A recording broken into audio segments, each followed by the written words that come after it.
Olá, sétimo ano. Eu sou a Daniele Viana, essa aula de artes número 20.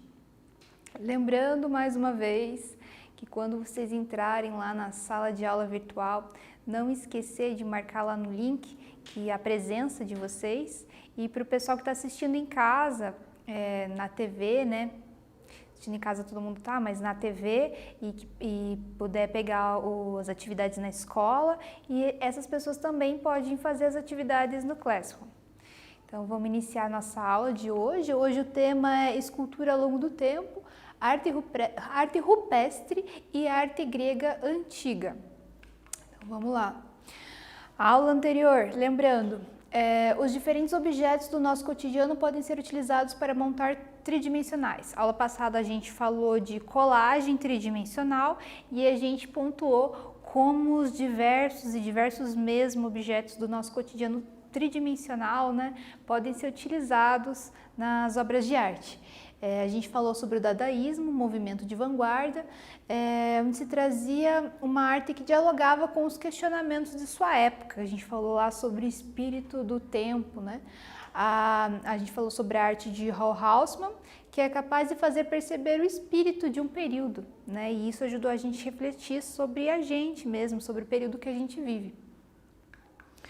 Já na aula de hoje, a gente vai trabalhar a escultura, a arte em 3 dimensões. Na aula passada também a gente trabalhou sobre tridimensionalidade, mas agora a gente vai focar na escultura, no esculpir. Vocês já vão entendendo ao longo da aula a diferença, né? A escultura na arte rupestre, e rupestre vem de uma palavra, vem de pedra mesmo, se entalhar na pedra. A gente vai falar da mulher de Willendorf. A magia na arte, como que povos antigos, lá no início da humanidade, já produziam manifestações artísticas muito ligadas à questão da magia e como a escultura está presente nisso. A escultura na arte grega antiga, a busca do naturalismo. A gente vai ver esse contraponto, essa diferença com a arte grega que é bastante grande. Ambos a gente vai ver que tem influência no que a gente vê até hoje. A escultura, a gente tem ali a imagem de uma pedra, né?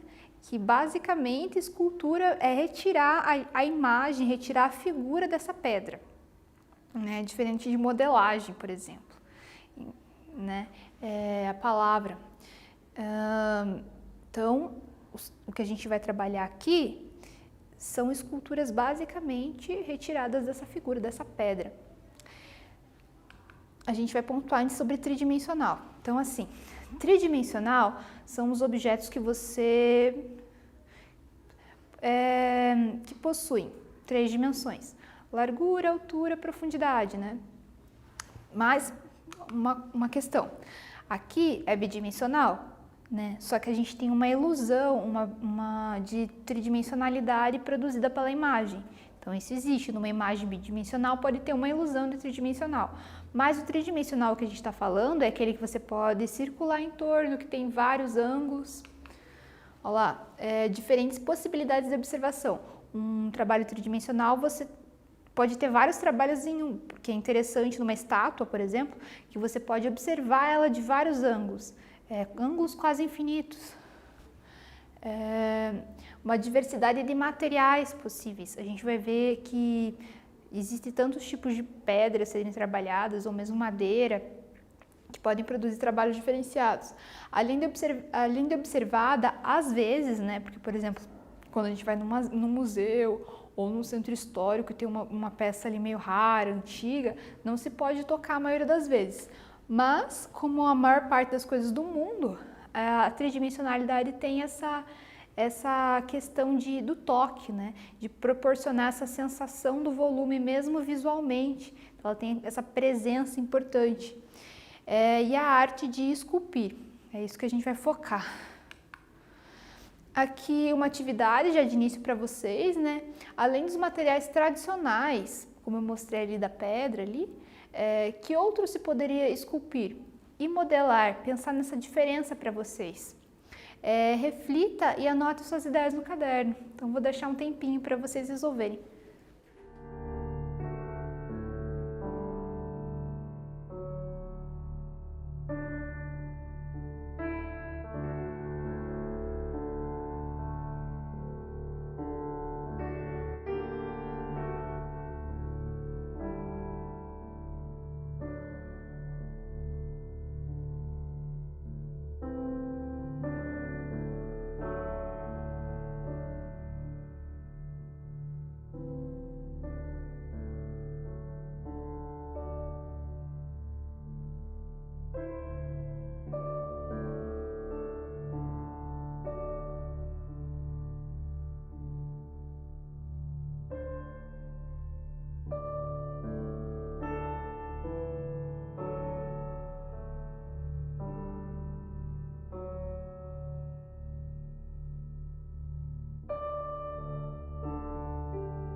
Tornando, então, esculpir geralmente se utiliza instrumentos, né, para cavocar na figura. Então, por exemplo, pode ser um sabão, ou pode ser, a gente vê esculturas até mesmo em frutas hoje em dia, né? Tem objetos variados que vocês podem pensar e encontrar mesmo no seu dia a dia. A diferença com a modelagem é que geralmente a modelagem ela ocorre em materiais mais maleáveis e se utiliza mais diretamente as mãos. Então, por exemplo, a argila lá, que é barro úmido, né? Como uma massinha, como aquela massinha de modelar que se utilizava quando criança, ou também cera, existem esculturas feitas de cera que tem também a modelagem. Dando continuidade, já desde as primeiras manifestações artísticas se produziam esculturas. Agora a gente vai falar sobre o período paleolítico, pedra lascada. Então, assim, foi um período que o homem começou a produzir, né? Então, pedra lascada porque ele lascava, por exemplo, para construir armas, né? Vocês podem ver ali na figura, né? Que tem ali o caçador. Então, nesse período era de caçadores-coletores. Mas a diferença, né, é que a arte não tem uma função propriamente para a caça. Então, ela não tem uma função prática. E a gente vai ver o tanto de coisas diferentes que a gente pode pensar sobre esse período que não tem, assim, registros escritos, né? Não tem um artista que escreveu qual é a intenção dele, não tem nenhum crítico que analisou aquele material. Então, quais são as conclusões que os arqueólogos podem trazer? Então, arte rupestre, rupestre vem dessa palavra, assim, se a gente for explicar o significado, for atrás da origem, a gente vai ver que tem uma conexão com a questão da pedra. O primeiro dos períodos da pré-história.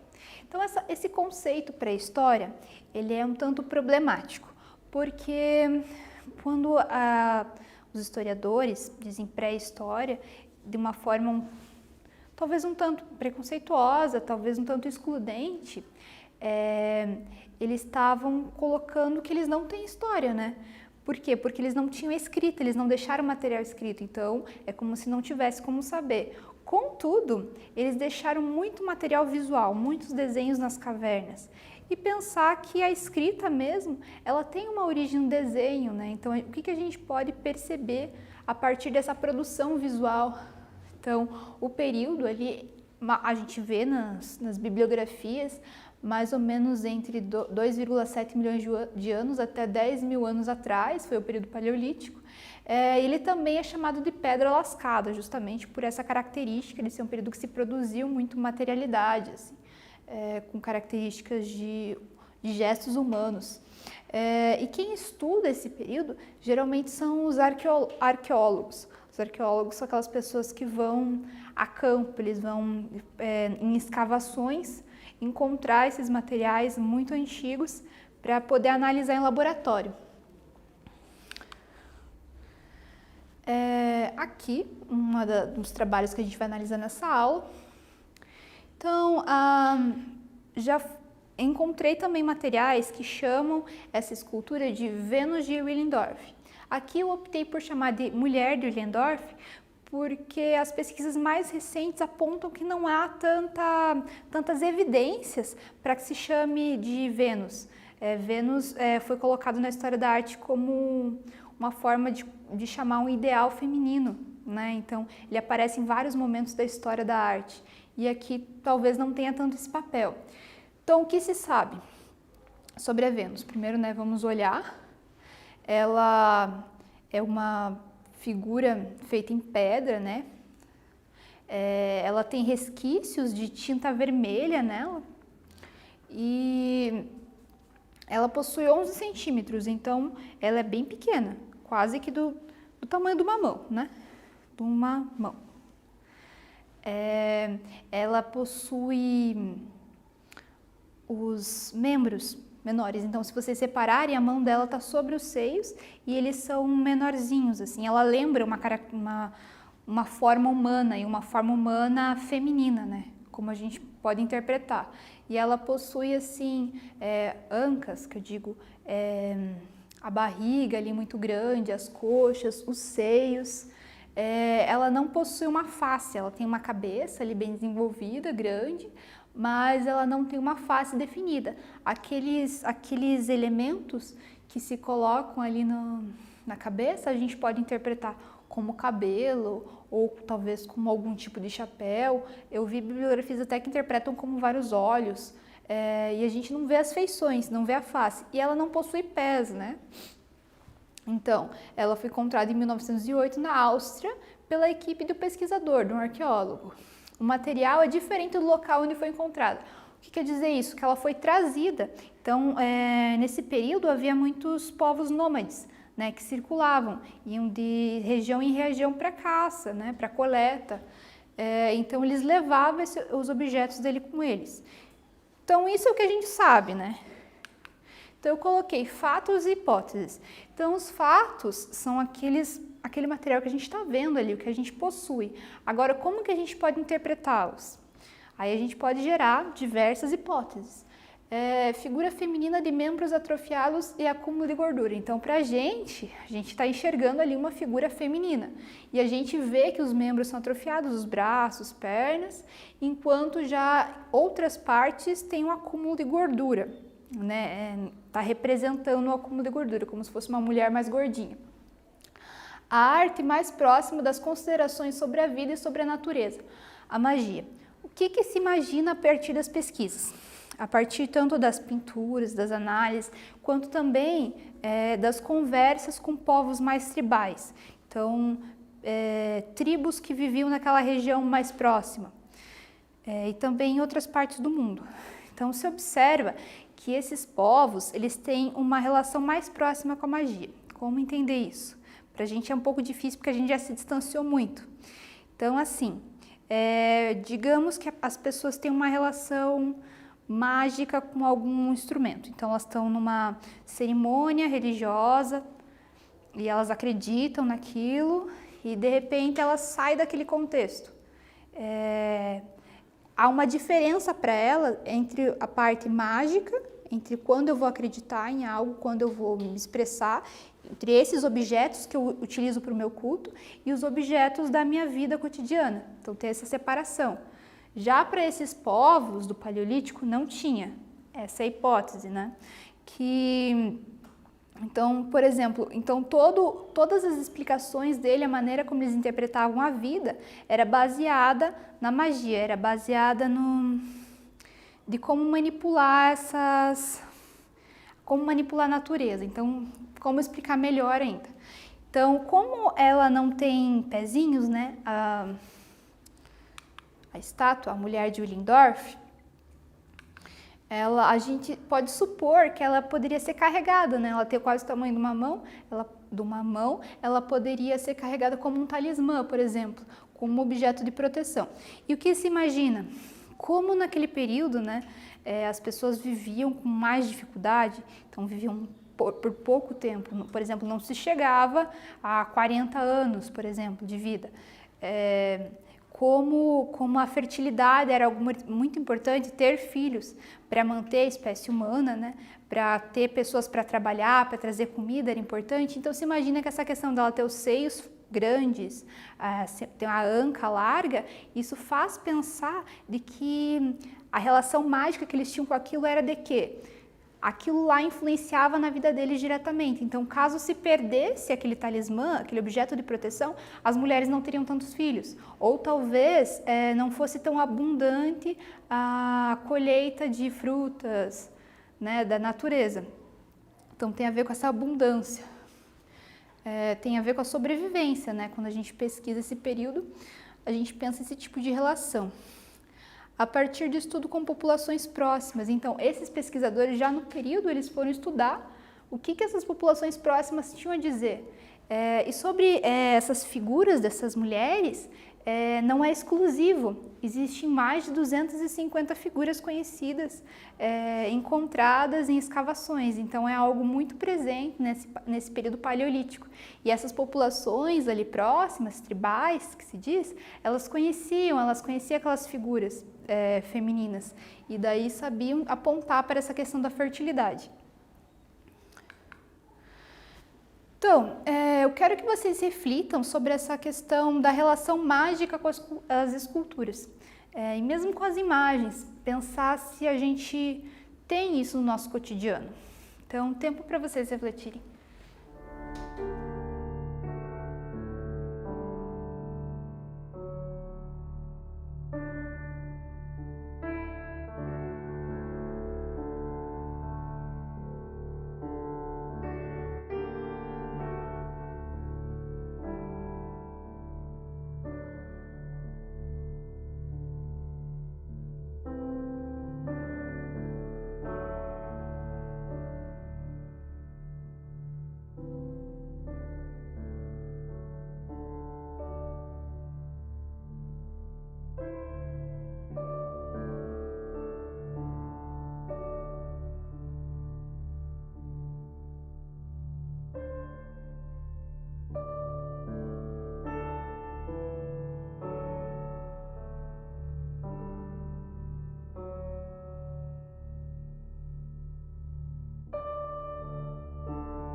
Então, para pensar essa relação mágica com as imagens, então, por exemplo, como a gente ainda tem isso, se eu pegar uma foto de alguém muito querido para você, alguém da sua família, e ir lá e cortar a foto, retirar os olhos, por exemplo, da figura, você vai ficar um tanto chocado, vai ficar um tanto mal, você não vai ter um momento que você não vai se importar com aquilo. E com uma escultura, por exemplo, num cemitério, assim, se for alguém, um parente, querido, que foi enterrado ali, você não vai querer que alguém destrua, aquilo vai ter um significado para você, correto? Então a gente ainda tem um pouco dessa relação mágica, sem falar aí nas religiões o quanto que se possui de relação mágica com as figuras. A diferença é que lá no período paleolítico isso era bem mais amplo, bem mais envolto no cotidiano, na vida das pessoas. Agora a gente vai pular do paleolítico para a Grécia Antiga, né? A Grécia Antiga do século XX ao século XV a.C., tá? O que era a Grécia? Era um conjunto de cidades que compartilhavam características em comuns, leis, questões culturais, linguagem. E na arte a gente divide em períodos, né? Geométrico, arcaico, clássico e helenístico. O que é legal para a gente lembrar? Que conforme vai se passando do geométrico para o arcaico, para o clássico, pois lá no arcaico eles conhecem, passam a se influenciar mais com a arte feita pelos egípcios. E eles começam a incrementar essa arte. Então, até do clássico para o helenístico, ele vai ficando cada vez mais naturalista as formas, a gente já vai ver um pouco. Na Grécia Antiga se constrói um ideal de beleza. Então, quando vocês ouvirem nas artes a palavra ideal, vocês têm que lembrar que ideal não é algo que existe propriamente no espaço real, mas que eles estão focando uma beleza além, uma beleza quase inatingível. Então eles determinam o que é essa beleza. Essa beleza para eles vai ser baseada em um padrão de simetria e proporção. Então, relação entre as partes. Quando vai se produzir uma escultura, se pensava ali na proporção entre a forma de um braço, um braço teria que ser simétrico ao outro, um braço proporcional ao tamanho do corpo. Então vai se desenvolvendo cada vez mais em detalhes essas questões. Chegando-se ao naturalismo. O naturalismo seria essa impressão mais orgânica, mais relacionada à forma como a gente vê mesmo. Então, a Vênus de Willendorf, por exemplo, ela não parece uma mulher real, né? Ela parece algo criado, algo inventado, a partir das emoções de alguém, da experiência. Os gregos vão chegar a esse naturalismo da forma. Ao contrário, né, diferente lá do Paleolítico, as imagens com os gregos, no decorrer desse processo ali dos períodos, eles vão sair de um contexto prático, dessa ideia de talismã, por exemplo, de proteção, e vão ser admiradas propriamente por sua beleza. Então, elas vão chegar próximo do que a gente imagina como obra de arte. Atividadezinha para vocês, né? Observe as imagens a seguir e anote as semelhanças e diferenças que conseguir perceber. Então, vou mostrar as imagens e vou deixar um tempo para vocês anotarem semelhanças e diferenças. Tempo para vocês.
Então, a primeira imagem aqui, que é propriamente dos gregos, ela mostra uma mulher, né, os dois, a gente imagina que é uma mulher, tá aí algo em comum, mas a gente vê que ela é mais branca, porque ela é feita em mármore. E ela tem uma característica mais naturalista, ela, embora a gente esteja quebrado os braços dela, a gente vê que é mais desenvolvida, ela tem expressões faciais, ela tem uma cobertura ali de tecido, que também tem uma noção de movimento bem grande, e a gente vê que está escrito o nome do artista. Então, quer dizer, se sabia quem fazia a obra. Já a Vênus, não se deixava registros sobre quem fez essas obras. Então, vocês podem ter colocado as semelhanças e as diferenças. Algumas que são mulher, ambas são feitas em pedra, mas tem essa diferença do material. E também no tamanho dela e nas informações que vocês têm a mais ali. Então, assim, qual que é a diferença dos gregos? Os gregos, eles celebravam os artistas. Então, diferente lá no Paleolítico, conforme tem se estudado, conforme são hipóteses, não havia essa questão de o artista como alguém que faz um trabalho diferenciado de outras pessoas da comunidade. Os gregos, eles começaram a escrever, inclusive, sobre os artistas, escrever as características de cada um, como se fosse uma atividade crítica mesmo sobre os trabalhos do artista. Então, está aqui citado o nome de alguns artistas conhecidos nos textos já dos gregos, como Miron, Fídias, Zeus e Apéles. O fazer é substituído pela imitação da realidade. Então, quanto que lá no Paleolítico, lá na Venus Willendorf, a ideia era essa questão mágica de se pensar na fertilidade, no talismã, de trazer sorte. Já o fazer, o objetivo é diferente dos gregos, porque eles vão para a imitação da realidade. Então, a obra tem a característica de querer imitar o real e trazer essa beleza, esse ideal de beleza. Com os gregos, há uma mudança na função. Agora a gente vai para o nosso quiz, algumas perguntinhas. Qual das ações abaixo é relativa à arte da escultura? Recortar, desenhar, esculpir ou definir? Tempinho.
Qual das ações abaixo é relativa à arte da escultura? A. Recortar. B. Desenhar. C. Esculpir. D. Definir. Bom, a escultura ela é uma atividade artística muito ampla. Então, conforme a gente viu na aula passada, por exemplo, o tridimensional você pode ter vários tipos de ações, como pregar, como recortar, poderia ver. Mas no caso, a palavra escultura e na maneira como a gente foi trabalhado aqui em aula, a resposta correta será esculpir, que é a própria origem assim da palavra. Vamos agora para a questão número 2. No período paleolítico, havia dinossauros. B. Se produziam tanto pinturas em cavernas quanto esculturas. C. Construíam-se casas de cimento. D. Havia se desenvolvido a escrita. Tempinho.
No período paleolítico, vamos ver qual que é a resposta correta.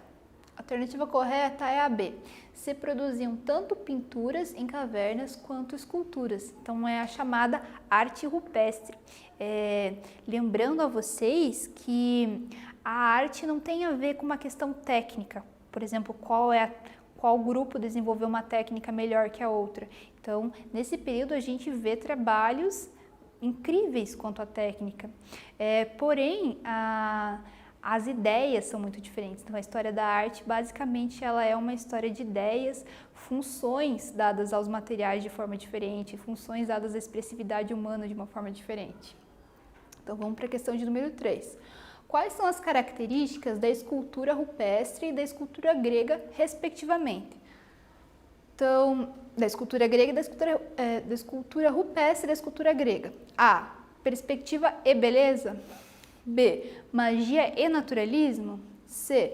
Feiura e beleza. D. Bidimensionalidade e tridimensionalidade. Dá um tempo para vocês resolverem.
quais são as características da escultura rupestre e da escultura grega, respectivamente.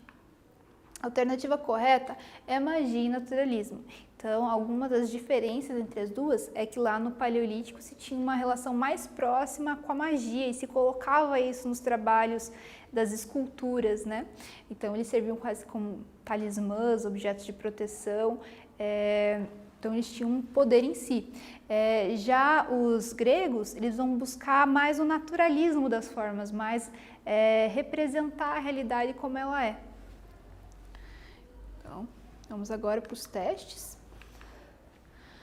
Uma pedra pode ser utilizada para se fazer uma escultura. Para isso, ela deve A. Ser modelada com as mãos. B. Ser esculpida com instrumentos. Vou deixar um tempinho para vocês resolverem.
Então, uma pedra pode ser utilizada para se fazer uma escultura. Para isso, ela deve ser esculpida com instrumentos. Então, questão número 2 dos testes. Sobre a mulher de Willendorf. A. Pode-se afirmar, graças aos registros escritos da época, que os artistas buscaram exclusivamente a beleza naturalista.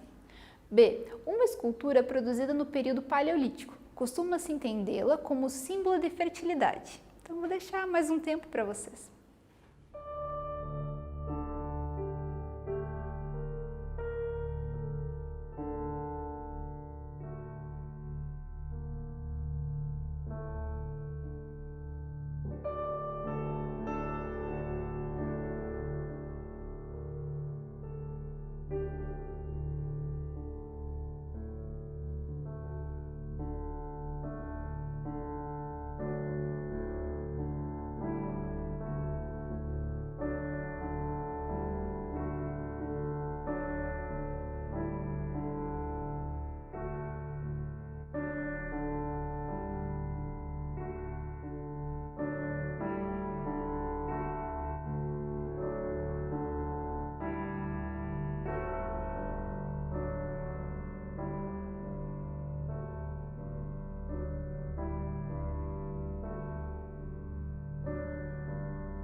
então sobre a mulher de Willendorf. B. Uma escultura produzida no período paleolítico, costuma-se entendê-la como um símbolo de fertilidade. Na 3, sobre a Vênus de Milo, né, que foi aquela figura ali que eu mostrei relativa às esculturas gregas. Como é realista, podemos supor que todas as mulheres da Grécia Antiga se pareciam com ela. B. Representa um ideal de beleza escultórica, baseado em uma harmonia visual, leis de simetria e de proporção. Vou deixar mais um tempo para vocês essa última questão dos testes.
Então, sobre a Vênus de Milo, a alternativa correta é a B. Representa um ideal de beleza escultórica, baseada em uma harmonia visual, leis de simetria e proporção.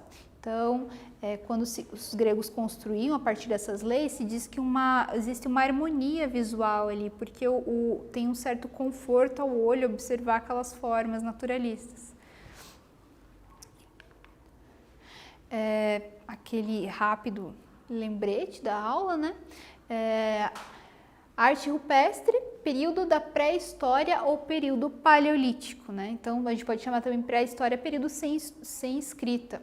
A escultura, que é um suporte tridimensional, na arte rupestre possui a função mágica, enquanto que na arte grega antiga a busca pela imitação do real, onde passa a ser vista como um feito artístico. Então lá na Grécia eles traziam aquelas figuras mesmo para se admirar enquanto o grande feito de um artista, separado da vida comum, então não tinha tanto essa relação mágica. Ainda havia, mas não era tão forte como no Paleolítico. A aula vai sendo finalizada e tem as atividades ainda, né? Então é o seguinte, teve a nossa aula sobre colagem tridimensional que vocês tinham que fazer a partir de objetos encontrados pela casa.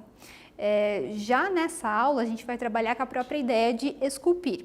Então vocês vão pensar em materiais que vocês possam ter acesso. Então, que materiais que vocês têm na casa de vocês que vocês possam esculpir e produzir uma forma humana a partir dele, né? Já que a gente trabalhou tanto formas humanas, a aula vai ficando por aqui. Agradeço para quem viu até o final, agradeço para quem tem acompanhado as minhas aulas, aquela dica, continue se cuidando, usando máscara, passando álcool. E é isso aí, pessoal. Aguardo vocês lá para as atividades lá na internet.